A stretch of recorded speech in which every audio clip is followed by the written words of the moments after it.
Students, आज हम लोग देखेंगे स्पेसिमेन के टाइप्स। कौन से specimen? We are mainly talking about urine specimen के। ठीक है। Now first is random specimen.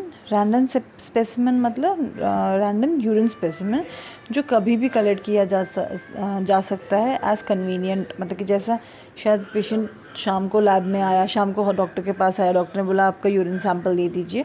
So as and when the patient was available, doctor ने ऑर्डर किया और इमीडिएटली तभी सैंपल दे दिया। तो that is called convenient sampling. ठीक है।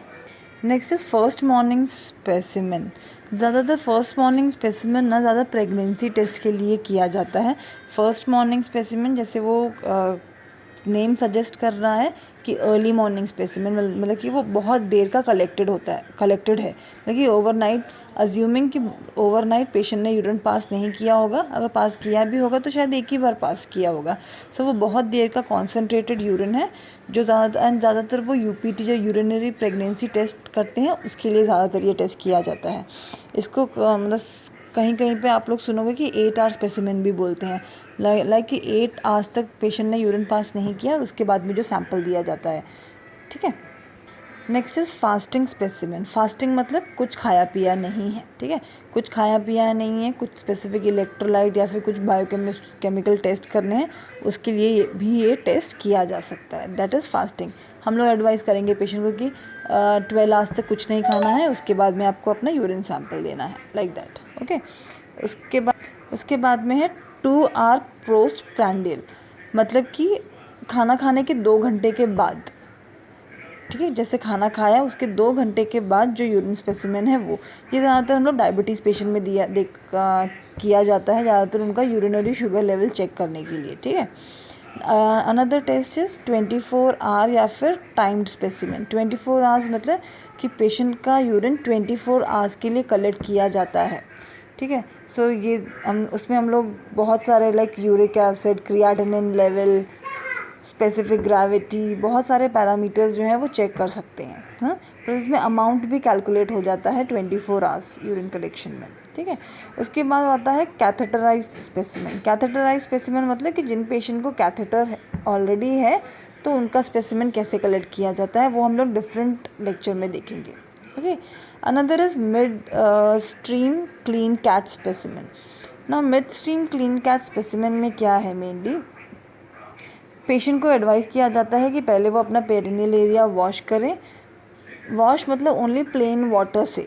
ठीक है। सोप का यूज़ नहीं करना है। सो नॉर्मल प्लेन वाटर से एरिया वॉश करें, फिर थोड़ा सा यूरिन वो लोग पहले पास कर दें या फिर उसको जाने दें। उसके बाद में जो यूरिन आएगा उसको कलेक्ट करना है। That is mid stream. Mid मतलब स्टार्टिंग का भी जाने दो, एंडिंग का भी जाने दो, जो बीच का यूरिन है वो। तो उसके लिए हमें स्पेसिफिक इंस्ट्रक्शन देने पड़ते हैं पेशेंट को। क्या इंस्ट्रक्शन देंगे? अपना पेरिनियल रीजन ओनली वाटर से क्लीन करना है। उसके बाद पहले थोड़ा सा यूरिन पास करना है। थोड़ा सा यूरिन पास हम लोग क्यों बोलते हैं एग्जैक्टली? क्योंकि जो शायद यूरेथ्रा है वहाँ पे शायद कुछ डेब्रीज हों या फिर कुछ डेड सेल्स हों, वो स्टार्टिंग में थोड़े पास हो जाएंगे। उसके बाद का जो यूरिन आता है उसको मिड स्ट्रीम यूरिन वो कलेक्ट किया जाता है। ओके। अनदर उसके बाद सुप्राप्यूबिक एस्पिरेशन, जो हम लोग एक अनदर प्रोसीजर के अनदर लेक्चर में देखेंगे। Another is paediatric specimen. Paediatric मतलब बच्चों का, छोटे बच्चों का स्पेसिमेन कलेक्शन कैसे किया जाता है, वी विल सी। अभी जो मैंने आपको पूरा इन डिटेल एक्सप्लेन किया है ये उसका एक समराइजेशन है कि कौन कौन से टाइप के सैम्पल हैं, किस किस तरीके से किया जाता है और उसका पर्पस क्या है। जस्ट एक समरी के लिए टेबल डिस्क्राइब किया गया है। You can just go through it. Slide हमने लास्ट पॉइंट देखा था पीडियाट्रिक कलेक्शन, नॉट पीडियाट्रिक, ये मेनली नियोनेट या फिर इन्फेंट कलेक्शन के लिए है। ये जो बैग आप लोग देख रहे हैं इसको हम लोग मिनीकॉम बोलते हैं, और उसमें एक पेपर का स्ट्रिप देख रहे हैं और बीच में एक ओपनिंग है। जो पेपर का स्ट्रिप है वहाँ वो पेपर को निकाला जाता है और उसके पीछे ग्लू लाइक सब्सटेंस होता है जो पेज आप लोग इमेज में देखोगे। बेबी के पाँव ओपन करके उसके पेरिनियल रीजन में लगाया जाता है। नौ फीमेल में यू हैव टू मेक, हमने फीमेल में ध्यान देना है कि वो लेबिया मेजोरा पे स्टिक हो रहा है। ठीक है। और मेल पेशेंट में हमें ध्यान देना है कि पेशेंट का पेनाइल शाफ्ट जो है वो उस ओपनिंग के अंदर जा रहा है, फिर वो बेबी को हमने स्टिक किया है। ओके। तो बेबी में बट इसमें ज़्यादा ध्यान देना पड़ता है कि कहीं वो ओपन ना हो जाए, मतलब कि वो बेबी बहुत पाँव हिलाएंगे तो हमें बार बार उस चीज़ पे ध्यान देना पड़ता है। ओके, सो ये कन्वीनियंट मेथड हो जाता है बेबीज़ का यूरिन कलेक्शन के लिए। ना इस स्लाइड में आप लोग देखोगे कि एक दिस जो ट्यूबिंग है इसको हम लोग फोलीज कैथेटर बोलते हैं। ये फोलीज कैथेटर मेनली कैथेटराइजेशन के लिए यूज़ की जाती है। नेम इसके पार्ट आप लोग देखेंगे, जो first part is bladder opening और उसके बाद बलून है। जो ये वाला टिप है वो पेशेंट के ब्लैडर में इंट्रोड्यूस होता है। फिर उसके एंड में आप लोग देखोगे बलून पोर्ट है जिसके ऊपर ऑरेंज कलर का एक स्ट्रैप है, प्लस साइड में एक और पोर्ट है जिसमें साइज़ लिखा हुआ है एंड उसके आगे लिखा है यूरिन ड्रेनेज पोर्ट। जो यूरिन ड्रेनेज पोर्ट है वहाँ पे हम लोग यूरिनरी बैग अटैच करते हैं, ठीक है। और जो साइज़ है वहाँ पे लिखा होता है कि कौन सा फ्रेंच का, मतलब कि डायामीटर जैसा है उस हिसाब से उसके फ्रेंच डिसाइड होता है, लाइक 14 फ्रेंच, 16 फ्रेंच, 18 फ्रेंच। तो वो फ्रेंच जो है वो एक्चुअली वहाँ पे लिखा हुआ होता है। प्लस वो जो बलून पोर्ट है उसके ऊपर जो ऑरेंज स्ट्रिप है वो एक्चुअली वो बलून इन्फ्लेट करने के लिए होता है। ओके, इससे पहले जो इमेज हमने देखा था उसमें जो बलून था वो डिफ्लेटेड था, है ना। अभी यहाँ पे देखो दो एंड दिख रहे हैं, एक में ऑरेंज दो एंड दिख रहे हैं और एक में बलून दिख रहा है। जो बलून है एक्चुअली वो पेशेंट के अंदर जाता है, ब्लैडर में जाता है। पहले वो डिफ्लेटेड होता है तब हम उसको पेशेंट के अंदर इंट्रोड्यूस करते हैं अंडर स्टेराइल टेक्निक। वो एक प्रोसीजर है जो हम बाद में सीखेंगे, बट नाउ यू अंडरस्टैंड कि उसकी पोजीशन कैसे होती है। तो ये पेशेंट के ब्लैडर के अंदर जाता है। पहले हम लोग अंडर स्टेराइल टेक्निक उसे पेशेंट में इंट्रोड्यूस करते हैं ब्लैडर में। प्लस ये जो ऑरेंज पोर्ट दिख रहा है, ये जो ऑरेंज पोर्ट दिख रहा है वहाँ से हम लोग एयर डालते हैं। प्लस वो ऑरेंज पोर्ट के ऊपर ना depending upon size of the catheter उस पर लिखा हुआ होता है 10 ml, 5 ml, 6 ml, उतना ml का एयर पुश किया जाता है। हम लोग जैसे ही वो एयर पुश करते हैं तो वो बलून इन्फ्लेट हो जाता है ना। ये बलून का फंक्शन क्या है, ये होल्ड करता है कैथेटर को इनटू दी ब्लैडर, क्योंकि हमारा यूरेथ्रा है प्लस इंटरनल स्पिंटर है जो ब्लैडर के पास है। तो वहाँ पे इस कैथेटर को ये होल्ड करने के लिए यूज़ होता है, ठीक है। प्लस यहाँ पे जो दूसरा वाला एंड है येलो पोर्शन का, वहाँ से हम लोग यूरिनरी बैग अटैच करते हैं। नाउ इस स्लाइड में ना बताया गया है कि अगर हमें कैथेटराइज पेशेंट में से हम लोग यूरिन कलेक्शन कर रहे हैं तो कैसे कलेक्ट करेंगे। नाउ इसमें देखो यहाँ पे एक ऑरेंज स्ट्रिप है प्लस यहाँ पे ग्रीन है। कलर चेंज हुए हैं, वो डिपेंड करता है कौन सा ब्रांड का कैथेटर है। तो मतलब कि आपको डिफरेंट कलर्स रहेंगे, तो इसमें कलर कोडिंग आप लोग एग्जैक्टली नहीं फाइनल कर सकते कि किस में कैसा कलर कोडिंग है ना। इस इमेज में आप लोग देखो कि जो ग्रीन कलर है, लाइट ग्रीन कलर, वो एरिया है जहाँ से हम लोग बलून को इन्फ्लेट करते हैं। प्लस यहाँ पे जो ऑरेंज एरिया है वहाँ पे हम लोगों ने जो ट्रांसपेरेंट ट्यूब है, मतलब कि वो कलेक्टिंग बैग का ट्यूब है, वो हमने अटैच किया हुआ है, ठीक है ना। फर्स्ट इमेज में ना जो कलेक्टिंग बैग है वो भी डिफरेंट टाइप्स के आते हैं। कुछ में ऐसे पोर्ट होंगे कि हम लोग यूरिन कलेक्ट कर पाएँ, जैसे कि फर्स्ट इमेज में दिख रहा है कि वहाँ पे एक पोर्ट है वहाँ जिसमें हम लोग सिरिंज का नीडल निकाल के एक ल्यूअर लॉक की तरह सिरिंज को फिट कर सकते हैं और यूरिन एस्पिरेट कर सकते हैं। सेकंड इमेज में आप लोग देखोगे जो ऊपर की तरफ इमेज है उसमें हमने येलो एरिया में हमने डायरेक्टली नीडल को पंचर करके हम लोग यूरिन विड्रॉ कर रहे हैं। ये हम कौन से बैग्स में करेंगे, जिनके यूरिनरी बैग में जो हमने बैग अटैच किया है उसमें कलेक्शन पोर्ट नहीं है, ठीक है। और थर्ड पिक्चर में आप लोग देखोगे अगेन उसमें एक पोर्ट है, बट वो डिफरेंट टाइप का पोर्ट है जिसमें अगेन हम लोग नीडल इंसर्ट करके यूरिन एस्पिरेट कर रहे हैं, ठीक है ना। मैं तीनों पिक्चर में क्या है, पहले हम लोग को वो एरिया अल्कोहल से क्लीन करना है, उसको मतलब पहले उसको क्लीनिंग ऑफ द एरिया करना है। और क्लीनिंग करने से पहले एक्चुअली हमें कैथेटर को क्लैम्प करना पड़ेगा, नहीं तो यूरिन कलेक्ट नहीं होगा। क्योंकि जब पेशेंट कैथेटराइज होता है तो जैसे ही यूरिन ब्लैडर में आता है इमीडिएटली वो पेशेंट के बैग में कलेक्ट हो जाता है ना, तो वो ट्यूबिंग में रहेगा नहीं। सो अगर हमें पेशेंट का यूरिन कलेक्ट करना है तो at least for 10 to 15 minutes come से कम हम पहले जो यूरिनरी बैग है, जो ट्रांसपेरेंट ट्यूब है, उसको हम लोग 15 मिनट तक क्लैम्प करके रखेंगे। उस दौरान क्या होगा, यूरिन वहाँ पे कलेक्ट हो जाएगा, ठीक है। तो जो यूरिन हम लोग उस ट्यूब से कलेक्ट करेंगे वो एक्चुअली स्टेराइल यूरिन होगा, क्योंकि वो नीचे के बैग में इसे मिक्स नहीं हुआ होगा। और वी कैन मेक श्योर कि वो उस टाइमिंग का यूरिन है ना। अगर वो नीचे के बैग में मिक्स हो गया तो उसकी स्टेरिलिटी की श्योरिटी हम लोग नहीं ले सकते, ठीक है। तो पहला हम लोग क्या करेंगे, पहले हम लोग ट्यूबिंग को क्लैम्प करेंगे।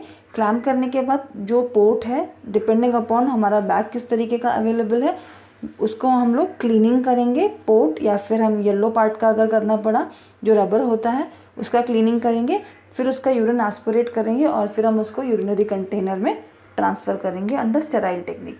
सी ये सब प्रोसीजर हम लोग देखने वाले हैं। I am just overviewing this in detail to you. Okay, देखेंगे कि पेशेंट को यूरिनल कैसे प्रोवाइड करना है ना। यूरिनल ज़्यादातर क्यों प्रोवाइड किया जाता है, it is to meet urinary elimination need of the bed ridden patient. जो बेड रिडन मेल पेशेंट है, यूरिनल मेनली मेल पेशेंट को ही दिया जाता है, ठीक है, उनको यूरिनरी एलिमिनेशन के लिए। प्लस इस प्रोसीजर के पर्पस क्या क्या हो सकते हैं, to meet and maintain elimination need of the client, to give perineal care and to observe and collect specimen for diagnostic procedure। ठीक है ना। इस प्रोसीजर में हमें करना क्या है, पहले हमें पेशेंट का normal urinary elimination habit assess करना है, फिर हमें उनका ब्लैडर पैल्पेट करना है, कुछ डिस्टेंशन तो नहीं है। देन हमें पेशेंट से पूछना है वेदर पेशेंट को पता है कि नहीं यूरिनल कैसे यूज़ करना है, ठीक है। अगर नहीं पता है तो we will have to explain it in detail. उसके बाद में हम लोग हैंड वॉश करेंगे, ग्लव्स पहनेंगे, पेशेंट को प्राइवेसी प्रोवाइड करेंगे और उसको अप्रोप्रिएट पोजीशन देंगे depending upon contraindication. Like अगर पेशेंट कंप्लीटली बेड रिडन है तो हम उसको फाउलोस पोजीशन या सिटिंग पोजीशन शायद नहीं दे सकते अगर स्पाइनल इंजरी का पेशेंट है तो। ओके, सो हम वी हैव टू असेस कि हम लोग कौन सा पोजीशन दे सकते हैं पेशेंट को। अगर सिटिंग पोजीशन, स्टैंडिंग पोजीशन दे सकते हैं तो we will give accordingly. Okay, this is the diagram of a urinal. इसमें वो एक हैंडल है, that handle is to hold the urinal. ना ये आपको प्लास्टिक का यूरिनल दिख रहा है। There are various types of urinal, one this is plastic and metal का यूरिनल भी अवेलेबल है, ठीक है। नाउ इस प्लास्टिक यूरिनल में आपको आगे लिड दिख रही है कि इसमें जो माउथ है उसको कवर किया हुआ। सम ऑफ द यूरिनल आप शायद देखोगे जिसमें माउथ मतलब लिड नहीं होगा। ओके, सो वो डिफरेंट टाइप्स के यूरिनल अवेलेबल है मार्केट में।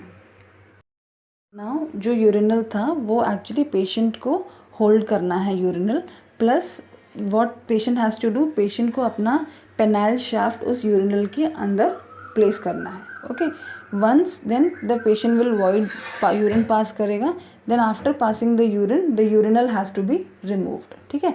और इफ़ रिक्वायर्ड हमें यूरिन कलेक्शन करना है तो बाद में हम लोग उस यूरिन को कलेक्ट कर सकते हैं ना। यूरिनल से यूरिन ओनली 24 आवर्स का जो यूरिन कलेक्शन है उसके लिए किया जाता है। अगर मिड स्ट्रीम है या फिर कैथेटर है तो ऑफकोर्स हम लोग नहीं करेंगे। वो जैसे ही मिड स्ट्रीम है तो डायरेक्टली पेशेंट को मतलब थोड़ा सा वॉइड करेगा, फिर डायरेक्टली कंटेनर में कलेक्ट करेगा, फिर वापस अपना वॉइड करेगा, ठीक है। तो उसके लिए यूरिनल नहीं यूज़ किया जाएगा। बट अगर 24 आवर यूरिन कलेक्शन है तो ये यूरिनल यूज़ किया जाएगा, ठीक है। तो हम लोग स्पेसिमेन ले सकते हैं। अगर हमें नॉर्मल रैंडम सैंपल लेना है तो शायद हम लोग इस यूरिनल से भी ले सकते हैं, ठीक है। And then rest all we will throw it in the washroom. Then we have to cleanse the urinal, then allow patient to wash hands and penile shaft after voiding। उसके बाद हमें ग्लव्स रिमूव करना है, hand washing करना है और patient का recording करना है, पेशेंट ने कैसे कोऑपरेट किया, patient was able to do procedure और नॉट, और उसका इनटेक एंड आउटपुट हमें रिकॉर्ड करना है। Okay, the next thing is providing bed pan. ना बेड पैन ज़्यादातर फीमेल पेशेंट्स के लिए दिया जाता है, मेल के लिए भी दिया जाता है फॉर पासिंग स्टूल। फीमेल के लिए यूरिन पास करने के लिए भी बेड पैन दिया जाता है। It is mainly to meet elimination need of the bed ridden patient, ठीक है। ना इसके टाइप क्या है, regular and fracture bed pan. Okay, ना इसके पर्पसेस क्या है, to facilitate bowel and bladder elimination of bed ridden patient, to collect specimen, to give perineal wash and to perform bowel and bladder training. ना bowel and bladder training के दौरान जब हम लोग मसल एक्सरसाइज करवा रहे हैं, हो सकता है कि कुछ अमाउंट ऑफ यूरिन लीक हो जाए, तो उस टाइम पे वो उस बेड पैन का यूज़ किया जाता है। Okay, see this is a picture of bed pan, ठीक है। ना हमने दो टाइप के बेड पैन देखे थे, जो blue one is a regular bed pan और जो मरून कलर का है that is a fracture bed pan, जिसको हम लोग स्लाइड कर सकते हैं, ठीक है ना। ये जो इमेजेस हैं वो प्लास्टिक बेड पैन की है। सिमिलर स्ट्रक्चर में, शेप में हमें मेटल बेड पैन्स भी अवेलेबल है, ठीक है।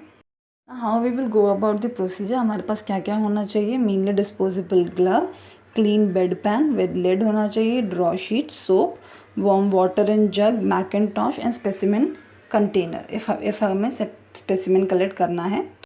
में पेशेंट का बाउल एलिमिनेशन हैबिट और पैटर्न हमें असेस करना है, उसका एलिमिनेशन रूटीन और उसका इनटेक एंड आउटपुट भी असेस करना है, ठीक है।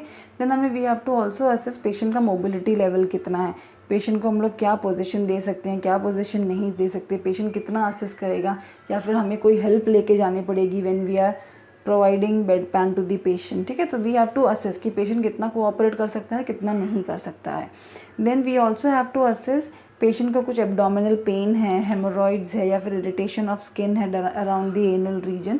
सी this time can be actually used for your, मतलब कि when you are providing bed pan to examine the perineal region, to assess the skin, genital parts. Normally patient, मतलब हम लोग नॉर्मली वो असेस नहीं कर पाते, बट जब हाइजीनिक नीड्स प्रोवाइड करते हैं उस टाइम पे initial assessment of private parts किया जा सकता है, ठीक है। Then what we have to do, we have to wash our hands, फिर ग्लव्स पहनना है, प्रिवेसी प्रोवाइड करनी है। देन वार्म बेड पैन देना है ना। क्यों वार्म बेड पैन, हमने पहले भी देखा था कि अगर हमने एकदम ठंडा बेड पैन पेशेंट के पेरिनियल रीजन को टच करेगा तो वेजो कंस्ट्रिक्शन होगा, पेरिनियल मसल्स कॉन्ट्रैक्ट हो जाएंगे, तो जो रिफ्लेक्स था वो में भी सप्रेस हो सकता है, ठीक है। Then position of the bed हमें एक कन्वीनियंट हाइट पे रखना है, प्लस हमें ऑपोजिट साइड की साइड रेल्स ऊपर कर देनी है ताकि वो पेशेंट के सपोर्ट के लिए अवेलेबल हो, ताकि पेशेंट उसे पकड़ सके। पेशेंट अपना लोअर बैक मूव कर सकते हैं, हम उन्हें नीज फ्लेक्स करने के लिए बोल सकते हैं, प्लस अपना बैक रेस्ट करने के लिए बोल सकते हैं, ठीक है। अपने कमर उठाने के लिए बोल सकते हैं, बटक्स उठाने के लिए बोल सकते हैं, ठीक है। प्लस हम लोग क्या बोलेंगे, पोजीशन पेशेंट को एक साइड लाइन, या फिर अगर पेशेंट कम्प्लीटली बेड रिडन है जो अपना कमर नहीं हिला सकता, तो हम लोग उनको एक साइड लाइन पोजीशन देंगे, फिर हम लोग अपना बेड पैन प्लेस करेंगे और पेशेंट को उस पर रोल बैक होने के लिए बोलेंगे, ठीक है। तो ये हमको ध्यान देना है डिपेंडिंग अपॉन पेशेंट की मोबिलिटी और कंडीशन के ऊपर। देन उसके बाद में हम लोग हेड एंड को एलिवेट कर सकते हैं, सेमी फाउलर पोजीशन दे सकते हैं with help of pillow and extra back rest, अगर कॉन्ट्राइंडिकेटेड नहीं है तो ये बात भी हमें ध्यान पे रखनी है, ठीक है।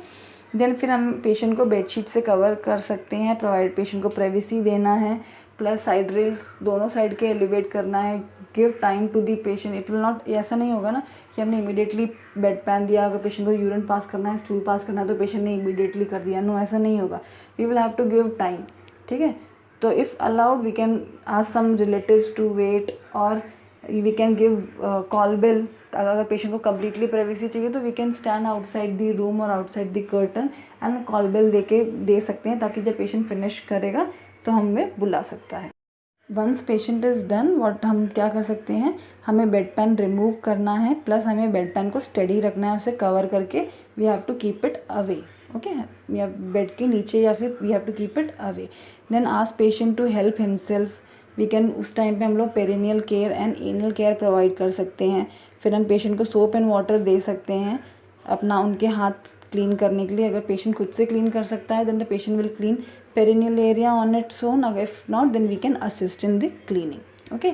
देन उसके बाद में हम लोग बेड पैन को सॉइल रूम या फिर dirty utility room, DU room ना, या वहाँ पे भेज सकते हैं for further cleaning and disinfection, ठीक है। उसके बाद में हम लोग ग्लव्स रिमूव करेंगे, अपने हैंड्स वॉश करेंगे, पोजीशन को कंफर्टेबल पोजीशन देंगे, अगर लिनन चेंज करने की ज़रूरत है तो वो करेंगे, और उसके बाद में हम लोग प्रोसीजर को रिकॉर्ड करेंगे ना। आप लोग बोलोगे कि मैम बेड पैन हमने दिया ही क्यों, ये मेनली फीमेल पेशेंट्स में यूरिनरी कलेक्शन के टाइम पे यूज़ होता है, अगर पेशेंट बेड रिडन है तो, ठीक है। उस टाइम पे मेनली हम लोग उनको इंस्ट्रक्शन दे सकते हैं, अगर उनको मिड स्ट्रीम भी पास करना था तो बेड पैन दे के तब वहाँ we will instruct the female patient कि थोड़ा सा यूरिन पास करो, उसके बाद में अगेन होल्ड करो, फिर हम लोग स्पेसिमेन कंटेनर देंगे, उसमें वो पेशेंट यूरिन कलेक्ट कर सकता है, एंड जब यूरिन कलेक्ट हो जाएगा उसको फिर निकाल के the rest patient can void in the what you call it bed pan, ठीक है। इसके लिए मेनली हमने अभी देखा है कि बेड पैन कैसे प्रोवाइड करना है। Another method is condom drainage, ठीक है ना। कॉन्डम वर्ड से we all are available familiar, so now condom drainage एक मेथड ऑफ यूरिन कलेक्शन के लिए भी यूज़ किया जा सकता है। कल के लेक्चर में ना वन क्वेश्चन वाज आस्क्ड कि मैम इनकॉन्टिनेंस के लिए catheterisation is the only answer, मतलब ओनली मैनेजमेंट। तो मैंने बोला था कि no, diaper can also be use, no, but here again condom drainage भी एक वन ऑफ द सब्सिट्यूट है जो यूज़ किया जा सकता है मेनली ओल्ड पेशेंट में। एंड कॉन्डम ड्रेनेज मेनली हम लोग of course we can use it mainly in the female patient, ठीक है। ना condom it is a soft pliable rubber sheet applied over the male penis, ठीक है। ना what is the purpose of the procedure? To drain urine in incontinence and an unconscious patient who have complete और spontaneous bladder empty. जो एकदम से जिन patient में incontinence है या फिर स्पॉन्टेनियस यूरिन ब्लैडर कर मतलब they are passing urine spontaneously, उन पेशेंट्स में यूज़ किया जा सकता है ना। उसमें इक्विपमेंट क्या क्या चाहिए? A tray containing condom drainage, adhesive tape, urinary collecting bag with drainage tube, basin with water, soap, towel, washcloth, cover sheet, protective sheet, okay. हमें क्या करना है? पहले पेशेंट का प्रोसीजर एक्सप्लेन करना है, फिर we have to wash our hands, we have to provide privacy, then patient को मेनली हमें सुपाइन पोजीशन देना है। उसके बाद में we have to assess condition of the penile shaft, okay. Then उसके बाद में हमें डिस्पोजेबल ग्लव्स पहनना है, फिर हम पेरिनियल केयर प्रोवाइड कर सकते हैं। उसके बाद में हमें पेरिनियल रीजन को थरोली ड्राई करना है। उसके बाद में प्रिपेयर यूरिनरी बैग का urinary collecting bag and tube, मतलब हमें उसे अटैच करके रखना है। अगर उसका कुछ कनेक्शन है उसे ओपन करना है तो उसे ओपन करके रख सकते हैं। Then apply skin preparation to the penis. उसके बाद में हमें नॉन डोमिनेंट हैंड से पेनाइल शाफ्ट को अपने हाथ में पकड़ना है और डोमिनेंट हैंड से जो कॉन्डम का शीट है उसे पेनाइल शाफ्ट के ऊपर रोल करना है। नाउ हमें ऑलमोस्ट 2.5 to 5 सेंटीमीटर स्पेस चाहिए between the root of the penis and end of the catheter, ठीक है ना। उसके बाद में हमें जो पेनाइल शाफ्ट है उसे एक इलास्टिक एडेसिव टेप जो अवेलेबल होता है उसके साथ एनसर्कल करना है या फिर फिक्स करना है, ताकि जो हमारा कॉन्डम ड्रेनेज है वो गिर ना जाए, ठीक है। फिर कनेक्ट ड्रेनिंग जो ट्यूब है उसे कॉन्डम ड्रेनेज के एंड में कनेक्ट करना है, plus place patient in safe and comfortable position. उसके बाद में हमें ग्लव्स रिमूव करना है और उसके बाद में जो भी कंटामिनेटेड सप्लाईज थे उन्हें डिस्कार्ड करना है, प्लस वॉश हैंड्स करना है। में अगेन 30 से 60 मिनट में जाके हमें पेशेंट को ऑब्जर्व करना है कि यूरिन ड्रेन हो रहा है या नहीं हो रहा है। प्लस हमें ऑब्जर्व करना है कि जो हमने अटैचमेंट किया है कॉन्डम ड्रेनेज का वो कहीं पर लीक तो नहीं हो रहा है, ठीक है। उसके बाद में हम लोग प्रोसीजर रिकॉर्ड कर सकते हैं। See now this is diagram of the condom drainage, जो कैसा दिखता है, ठीक है। नाउ जो येलो पोर्शन है उसमें एक्चुअली हम लोग जो ड्रेनेज बैग है वो कनेक्ट करते हैं, प्लस आगे जो हमें ऑफ वाइट कलर का पोर्शन दिख रहा है वो रीजन एक्चुअली पेनाइल शाफ्ट के ऊपर रोल होता है, ओके। स्लाइड में ना मेनली दिखाया गया है कि वो देखो जो कॉन्डम ड्रेनेज है वो पहले हम पेनाइल शाफ्ट पे फिक्स किया गया है, उसके बाद में उसको यूरिनरी बैग से कनेक्ट किया गया है ना। यहाँ पे जो यूरिनरी बैग दिखाया गया है वो मेनली वो लेग बैग है जो हम लोग लेग में स्ट्रैप कर सकते हैं।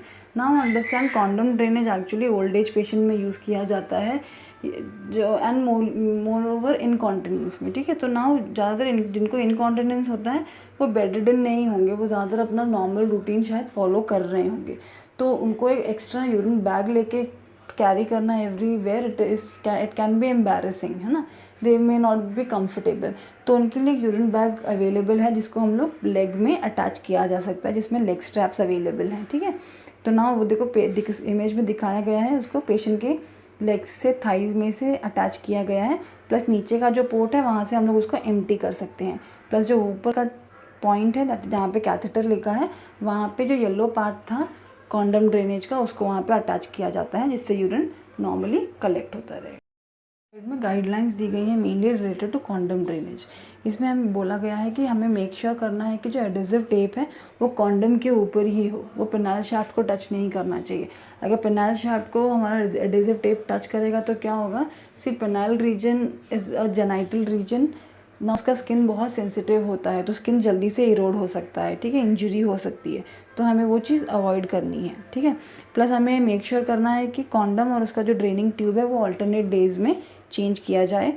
देन हमें मेक श्योर करना है कि जब भी हम लोग चेंज कर रहे हैं कॉन्डम ड्रेनेज उस टाइम पे उसका यूरेथ्रल मीएटस एंड पेनाइल शाफ्ट को थरोली क्लीन कर रहे हैं। प्लस हमें साइन ऑफ इन्फेक्शन देखना है। प्लस अगर पेशेंट को हम लोग डिस्चार्ज कर रहे हैं, लाइक मैंने ओल्ड एज पेशेंट को बोला जो लोग यूज़ कर रहे हैं घर पे भी, तो हमें उन्हें टीच करना है कि उन्हें पेरिनियल केयर अपना पेनाइल रीजन को कैसे क्लीन रखना है plus in science of infection भी उन्हें बताने हैं। प्लस हमें ट्यूबिंग चेक करनी है, उसकी पेटेंसी, उसमें कुछ ब्लॉक तो नहीं हुआ, कुछ ट्विस्टिंग तो नहीं आ गई है। अगर ट्विस्टिंग आ गई है तो क्या होगा, यूरिन प्रॉपरली कलेक्ट नहीं होगा, ठीक है। और ट्विस्टिंग की वजह से क्या हो सकता है, इरिटेशन हो सकती है, ऑब्स्ट्रक्शन हो सकता है, तो ये सब चीज़ें हमें अवॉइड करनी है। प्लस हमें लीकेज के लिए भी देखना है कि शायद जो हमने एडेसिव टेप लगाया था कहीं वो अगर लूज़ हो जाए तो लीकेज भी हो सकती है। सो ये सब चीज़ों का हमें कॉन्डोम ड्रेनेज में मेनली ध्यान देना है। ओके, फिर नाउ ये इस लेक्चर में मेनली हमने किस पे फोकस किया है, यूरिन स्पेसिमेन कलेक्शन में। प्लस यूरिन स्पेसिमेन कलेक्शन करने के लिए शायद हमें यूरिनल प्रोवाइड करना पड़ जाए, शायद हमें बेड पैन देना पड़ जाए, या फिर शायद हम लोग कॉन्डोम ड्रेनेज का भी इस्तेमाल करना पड़ सकता है। So that's why this procedure मैंने साथ में ही बताया है। But now when we will be, हम लोग जब ये प्रोसीजर लर्न करेंगे, we will be referring the TNAR procedure manual, ठीक है। सो हम लोग उस अपने TNAR मैनुअल से ही स्टिक रहेंगे। This was just to make you clear, otherwise आपके पास बहुत सारे डाउट होते, ठीक है। Just to give an overview I have included this, okay.